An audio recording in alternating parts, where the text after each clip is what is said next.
Bonjour à toutes et à tous, déjà très bonne année à tout le monde. Première vidéo de cette année 2023, on se retrouve dans ma petite chambre coréenne ici à Séoul. Je suis de retour après ce voyage de 1 mois au Japon avec ces vidéos tous les jours et on va en reparler je pense. Mais on est là aujourd'hui avec la première année de 2023 qui je pense annonce beaucoup de choses pour la suite de cette année, pour ce qui va arriver, et je parle ici d'argentique. J'ai eu l'occasion de découvrir le monde de l'argentique après avoir le nez de plonger 10 ans en photographie numérique, et donc c'est pour moi un peu un retour aux bases, et je vous avoue que ça m'a énormément fait du bien de retrouver une autre manière de créer, de faire de la photo, et je pense qu'il en aura beaucoup plus par la suite. Mais ça vous le verrez seulement si vous vous abonnez à la chaîne. Déjà, bienvenue à toutes et à tous, à tous les nouveaux que j'ai pu voir sur Twitter, Instagram, l'engouement qu'il y a eu autour du voyage au Japon, et surtout aussi grâce à mon nouvel achat, ce petit bébé qui est juste là, la Hasselblad 503 CX que j'ai pu acheter au Japon. Je pense que j'en ferai une vidéo à part entière pour vous le présenter. Pour ceux qui ne connaissent pas, parce que la chaîne, il y a autant des connaisseurs d'argentique de photos que des gens qui sont là juste pour du voyage. Vous savez, de toute façon, c'est un peu tout ce que j'aime. Principalement le voyage, la photo et un peu de spécialité locale. Vous allez voir que les photos ne sont pas forcément ce que j'ai attendu. Disons que j'ai téléchargé les fichiers, je les ai laissés à ma copine pour qu'elle puisse en regarder quelques-unes, histoire de me dire si tout allait bien avant, parce qu'en fait, vu que j'ai acheté, désolé, la chaise fait que de bouger, que j'ai acheté ce boîtier au Japon, néanmoins, j'ai fait une petite erreur dans l'achat, donc j'ai de mon côté les photos sur le MacBook. Il m'en reste malheureusement 4 qui n'ont pas encore développé, parce que ça prendrait énormément de temps, j'ai demandé la résolution maximum. J'ai donc ici 1, 2, 3, 4, 5, 6, 7 pellicules 120. J'ai du Fomapan 100, désolé l'argentique, je commence tout juste, donc je commence un peu à connaître les références par-ci par-là. J'ai de la Gold 200 et de la Portra 160, et bon, on va commencer. Donc j'en ai encore 4, dont de la Cinestill qui me reste, que je vais vous faire découvrir plus tard sûrement sur Twitter ou Instagram. Sur mon Twitter, puisque la communauté argentique sur Twitter est quand même pas mal active et elle fait assez plaisir, je vous avoue. On va commencer donc sur du noir et blanc, le château de Osaka. Donc là je découvre vraiment les photos. Et chose que vous pouvez voir, vous allez dire, mais il a un Hasselblad, les photos traditionnelles à Hasselblad, c'est pas du 6x6 du carré. Effectivement, c'est une des erreurs de mon achat, quelque chose auquel je vais remédier dans les jours qui viennent, c'est qu'en fait, le chargeur que vous voyez ici, moi j'appelle ça un chargeur, mais l'endroit où vous mettez les pellicules, comme vous pouvez voir ici, il est bien carré. Et en fait, quand je l'ai vérifié, j'ai acheté le produit, j'ai fait des captures à blanc, etc. J'ai regardé, j'ai ouvert l'intérieur, et comme vous pouvez voir à l'intérieur, on est sur un format 6:45. Là où moi, je cherchais justement à faire des photos carrées pour avoir un format qui me change et qui me casse un petit peu de mes habitudes du 35 mm avec le Canon QL17G3 et de mon petit Nikon Z6 qui est en train d'enregistrer. Donc je voulais du format carré parce qu'en fait cette petite plaque, eh ben, je l'enlève quasiment jamais à partir du moment où ça s'est enlevé. Parce qu'en général c'est qu'il y a une pellicule dedans et j'ai pas envie de l'enlever quand il y a une pellicule à l'intérieur. Donc je n'ai pas vu ça, et quand j'ai donné les photos juste à check à ma copine, elle m'a dit mais tes photos, elles sont pas censées être carrées? Attends, comment ça, elles sont pas censées être carrées? Et effectivement, c'est du 645 en mode portrait. L'avantage de mon côté, c'est qu'il y a beaucoup de photos de rue, en particulier que je fais, qui sont en format portrait, ce qui colle un petit peu plus au style que j'ai l'habitude de faire, donc j'espère retrouver un petit peu de mes idées de composition dans les photos que je vais avoir ici. Ici typiquement sur le château, je trouve que ça marche très bien en noir et blanc, donc je découvre, hein. C'est une pellicule aussi que je connais pas, je la connaissais pas du tout celle-là comparée aux autres que je peux avoir fait au 35 mm. Sur la prochaine, ah oui, j'avais cette personne-là, j'avais attendu un bon moment avant de réussir à la faire, sachant que sur la Hasselblad j'ai un 50 mm f4 de montée. Le 80 mm, si je ne me trompe pas, était un peu plus cher, et au final je trouve que ça change un petit peu d'avoir le 50 mm, et le fait d'avoir un grand format, je me suis dit, tant qu'à faire, autant avoir aussi des photos assez larges, etc. C'était une bonne excuse pour pouvoir prendre le 50 mm. Malheureusement, le format carré aurait fait quelque chose d'un peu plus aéré. Là, je trouve qu'on est un petit peu serré, mais mine de rien, on n'a rien qui est trop mal coupé. On a quand même assez bien le personnage en premier plan et le château qui est en deuxième plan. Et là, je sais plus à combien j'étais, je pense que je devais être bien F11, quelque chose comme ça. Je regarde sur ordinateur, mais c'est pas marqué, c'est de l'argentique. Ici, on est sur la photo d'une architecture de Tadao Ando, un architecte très connu à l'international et en particulier au Japon, qui fait des architectures très minimalistes et contemporaines, un mélange de textures. Et écoutez, encore une fois, le format portrait s'y prête assez bien. Malheureusement, le format portrait c'est un petit peu limite ici. Je voulais avoir un petit flou de bouger pour le train, malheureusement je pense que c'est pas assez. Ça aurait mérité d'avoir un stop de moins, en tout cas en termes de vitesse. Il y a peut-être moyen que je la recoupe franchement, histoire de pas avoir juste le bout du train en face qui soit à moitié coupé. mais il y a quelque chose de sympa. En tout cas, j'aimais bien la lumière qui se détache sur le milieu du train, là c'est assez sympa. La photo est pas trop mal, j'aime bien la composition, ça mériterait un petit redressement au niveau de la géométrie. Là on manque un petit peu de contraste, hein, ça fait un petit peu délavé, sachant que les pellicules, à part les 160, sont passées dans les scanners de l'aéroport. J'ai l'impression que ça a bien pris le coup, on verra pour les Cinestill 800 plus tard. Là c'est dommage, la personne était bien cadrée, en format carré ça aurait été bien, parce qu'on aurait rattrapé sur la droite et la gauche, ça fait que la photo est pas très bien réussie, c'est un peu dommage. Là ça marche bien. Pour le coup, j'ai attendu que ces personnes-là, pareil, j'ai attendu longtemps, j'ai dû attendre bien 10 minutes. Je manque peut-être un petit peu d'exposition, mais la photo marche correctement, je trouve. On est plutôt bien exposé au milieu, ça manque un petit peu sur les côtés. Qu'est-ce que c'est que ça? J'ai pris une photo ici, j'ai aucune idée de ce que c'est. On voit des lanternes, il y a peut-être un reflet. Le cadrage au début avec la visée par au-dessus, le fait que ce soit inversé quand vous regardez, c'est toujours perturbant. Là ça marche assez bien, encore une fois le format carré est un peu dommage, ça nous fait louper quelque chose, mais par contre j'aime beaucoup l'ambiance qui s'en dégage. On a presque du mal à comprendre un petit peu ce que c'est, j'aime bien, il y a un petit côté mystérieux de la photo. On passe sur de la Gold 200. Sur le côté on voit que c'est pas coupé, mais c'est trop proche du bord en fait, c'est compliqué, ça fait une photo un peu random en fait. Compliqué d'ailleurs, au 50 mm à f4, le flou qu'on arrive à avoir en premier plan et en arrière-plan est assez impressionnant. Là, ça marche assez bien. On a des jolies couleurs. Je pense que ça va rendre assez bien une fois que ça va être retouché, que les couleurs vont ressortir un petit peu. Ça va être vraiment joli. Et là, pour le coup, le format 645 fonctionne plutôt bien. Et là, c'est joli aussi. J'ai l'habitude de faire les photos au 35 mm. Et donc là, je découvre le 120 mm. Toujours pas aussi net quand même que sur du numérique. Mais je vous avoue qu'on retrouve quand même de la qualité qu'on peut avoir avec du numérique. Et en plus, on a les ambiances argentiques que beaucoup recherchent. Mais là, la photo fonctionne pas. Très clairement, si j'aurais voulu garder ce format-là, j'aurais dû me retourner un petit peu, laisser un petit peu plus d'air là où le personnage de gauche regarde. Là, pareil, trop coupé et en plus, je sais pas cadrer.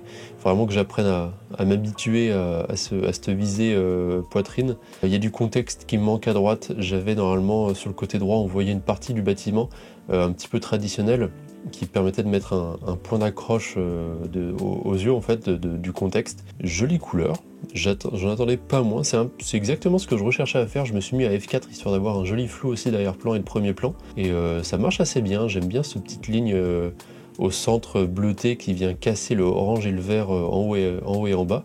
Ça manque encore un peu d'espace, mais ouais, je trouve que ça va. Faudrait que je redonne un petit peu de peps aux couleurs, au rouge et au bleu pour accentuer le contraste des deux éléments de la photo, du ciel et du bâtiment.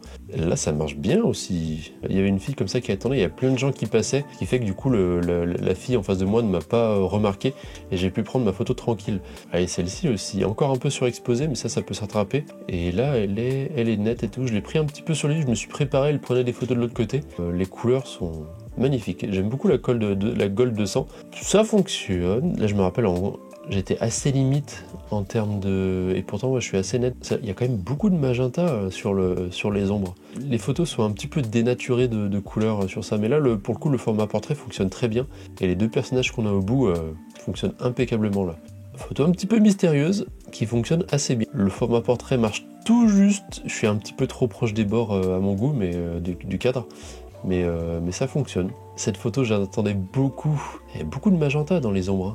Sinon, dans la globalité, ça fonctionne assez bien, l'exposition est plutôt correcte, mais encore une fois, le format carré aurait rééquilibré l'image, parce que là, la maison à gauche est beaucoup trop... J'aurais dû me décaler vraiment complètement à gauche pour pouvoir avoir la maison presque centrée.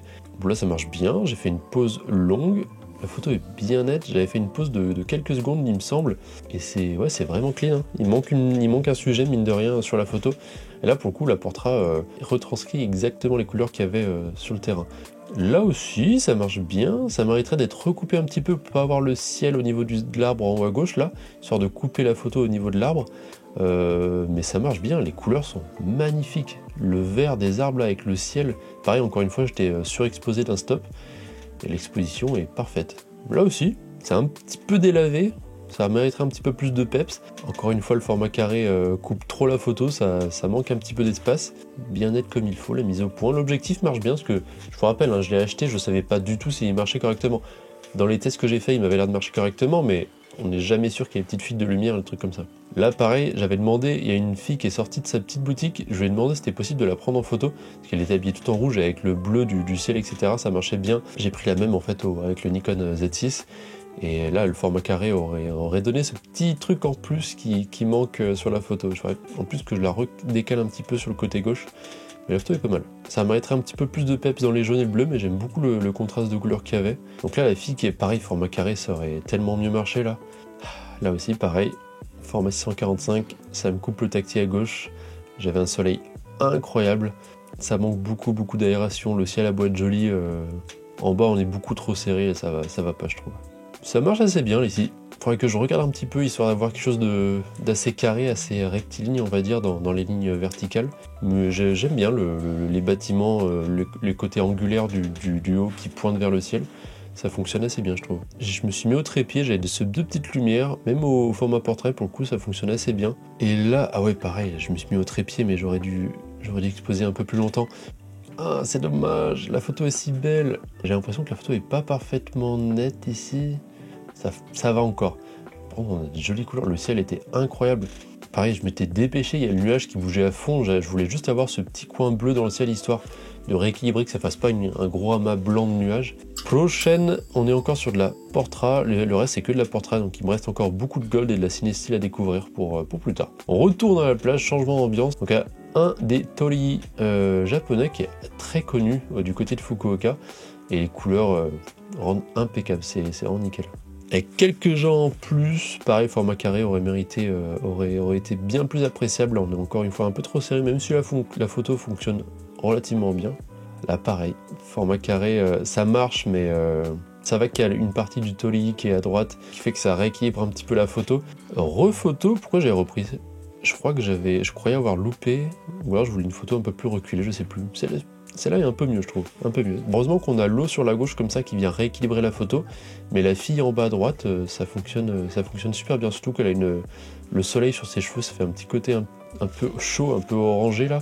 Ça marche, c'est bien. Beaucoup de magenta dans les ombres, encore une fois, la Portra 160. Là où cette fois-ci ça marche mieux, ouais, c'est pas mal, il y a un petit contraste de couleurs qui est assez sympa. Photo pose longue, tiens, et les couleurs sont magnifiques là. Le dégradé qu'on a dans le ciel là. Pareil, encore une fois, là, on a une petite pause longue et le côté organique de la plage et tout, avec le côté très rectiligne du torii.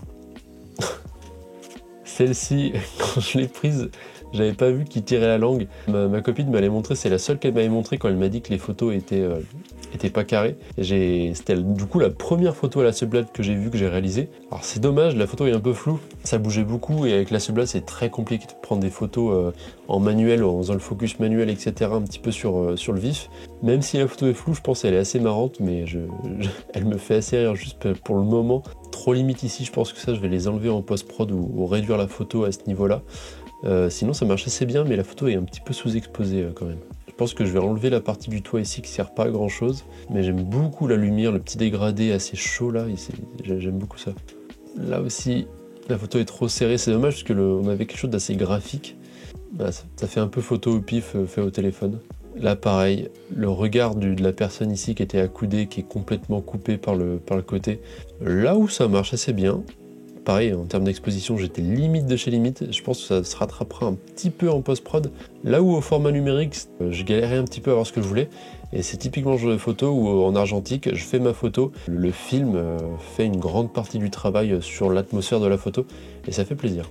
Oh, photo auquel je ne m'attendais pas et je l'aime beaucoup. Le contraste entre le bleu et le doré là, du champ est magnifique. Et après, je voulais incorporer le toit ici, histoire de casser, d'avoir un côté très rectiligne et géométrique qui vient casser avec la nature qui est beaucoup plus ronde, on va dire. J'aime beaucoup cette photo. Celle-ci, je l'attendais beaucoup et je suis content. Ça marche très bien en 645. Les couleurs qu'on a. Là, pour le coup, l'argentique retransmet exactement ce que j'avais sous les yeux quand j'ai pris la photo. Je pense que je vais l'éclaircir encore un tout petit peu en post-prod, histoire d'avoir cet éclat un peu brillant du soleil. Dommage, il y a cette petite branche qui vient cacher un petit peu le côté plus homogène de la photo. Mais très content, la photo est magnifique. Et là, encore une fois, pareil, 145, ça marche très très bien. Et ouais, il y a un côté très artificiel, je trouve, très smooth, très très doux. J'aime beaucoup ce contraste de couleurs, là, le jaune qui se reprend avec le rouge et qui vient faire contraste avec le ciel bleu. Et on arrive sur la dernière pellicule. On a le fameux spot ici qui, j'en attendais pas grand chose. La beauté de la photo est simplement due au fait de l'architecture du lieu, on va dire. Oh, celle-ci je l'attendais. Il y avait l'arbre sur le côté que j'avais gardé sur le format carré pour pouvoir avoir une ligne qui descend sur l'herbe assez gracieusement. Bon, ça marche. Encore une fois, c'est le genre de photo, je pense que quand je vais la retoucher au numérique, ça va être assez compliqué de retranscrire l'atmosphère qu'il y avait, alors que là, avec l'argentique, on comprend tout de suite un petit peu le petit côté mélancolique, onirique du lieu. Là, ça marche bien. Format 145, j'ai fait une petite mise au point, j'étais à F4. Ouais, là, encore une fois aussi, ça marche bien. J'ai un petit peu loupé mon focus. Je pensais avoir le focus un peu plus proche, mais quand on est à F4 et qu'on essaie de faire le focus au premier plan et qu'on bouge un petit peu comme ça, c'est pas facile de choper le focus correctement. Oh, celle-ci est plutôt jolie, j'espérais pas tant. Je pense que je vais reprendre un petit peu de jaune en bas, histoire de donner un petit peu plus de peps et de redonner aussi un petit peu de lumière et de luminance, on va dire, au vert de la voiture. On a les fameux Tolly de Inali, je crois, c'est Inali. Ici, je pense qu'il va falloir que je l'assombrisse un petit peu, que je focus un peu le regard ici. Celle-ci de photo fonctionne assez bien, pour le coup, je suis plutôt content. On a une bonne ligne directrice qui va vers le fond avec un petit peu de flou. Encore une fois, Tolly, le format carré là aurait tellement mieux marché. Là, on est trop sur le côté, c'est vraiment dommage. On avait une lumière ici, ça aurait fait un joli dégradé des ombres avec le vert derrière qui se dégage du soleil. Photo qui marche assez bien ici. Je sens que les pieds sont un peu coupés là, du coup c'est pas le format carré qui a coupé ça, c'est moi qui aurais dû faire attention. Et on arrive du coup sur la dernière photo qui a le focus de presque loupé. Je pense que ça mérite un petit peu d'édit histoire de recadrer un petit peu l'image correctement, mais on est sur quelque chose de pas trop mal. Voilà pour ces premières photos faites à l'Hasselblad. Je vais moi de ce pas aller à Chongmolo, histoire de me trouver un petit magasin à pellicule au format carré, parce que je vois pas trop l'intérêt de faire des photos au format 645 si c'est pour avoir le même nombre de photos. Autant avoir des photos au format carré et recadrer par la suite, surtout que j'ai pas le viseur qui me permet de faire mes compositions correctement. Extrêmement content d'avoir ce petit boîtier. Je pense que beaucoup de photographes argentiques vont se reconnaître dans un petit joie. Alors oui, je suis passé du Canon QL17 G3 à ce monstre qui est dans ma main, mais sachant que j'ai quand même pas mal d'expérience en photo derrière moi, c'est pas quelque chose qui me dérange beaucoup et qui va me demander plus d'expérience à avoir, même si ça mérite quand même de s'habituer au boîtier, de s'habituer à la visée, etc. Et c'est un petit temps d'adaptation que je vais prendre un malin plaisir à découvrir ici en Corée avec les restes des photos que je vais faire. Donc je pense que je vais avoir d'autres photos que je vais faire qui vont être vraiment à part entière sur l'Hasselblad, parce que j'ai envie d'en parler un peu plus. C'est un boîtier qui est assez magique à utiliser, assez satisfaisant, malgré son form factor qui lui donne beaucoup d'inconvénients à l'utilisation sur le terrain. Bref, c'était mes premières photos moyen format argentique. J'espère que la vidéo vous a plu. Pensez bien à vous abonner encore une fois. Cette année, je pense, va beaucoup être sur le thème de l'argentique.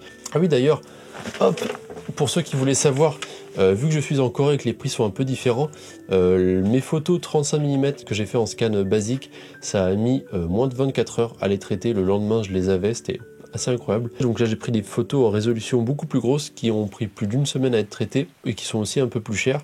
Et le total, donc pour 11 pellicules au moyen format et 6 pellicules au 35 mm, j'en ai eu pour 186 000 won, ce qui fait environ 150 €. J'espère que la vidéo vous a plu. C'était une petite vidéo tranquille pour commencer ce début d'année. J'espère que la suite va beaucoup vous plaire. J'espère que les photos vont vous plaire sur Instagram et Twitter. Il y a aussi mon site, mais il va falloir que je le mette à jour avec toutes les dernières photos que j'ai faites. Je vous souhaite une très bonne journée, une très bonne soirée, peu importe où que vous soyez dans le monde. Et je vous retrouve la semaine prochaine pour une nouvelle vidéo. C'était Antoine pour Photopia. Ciao.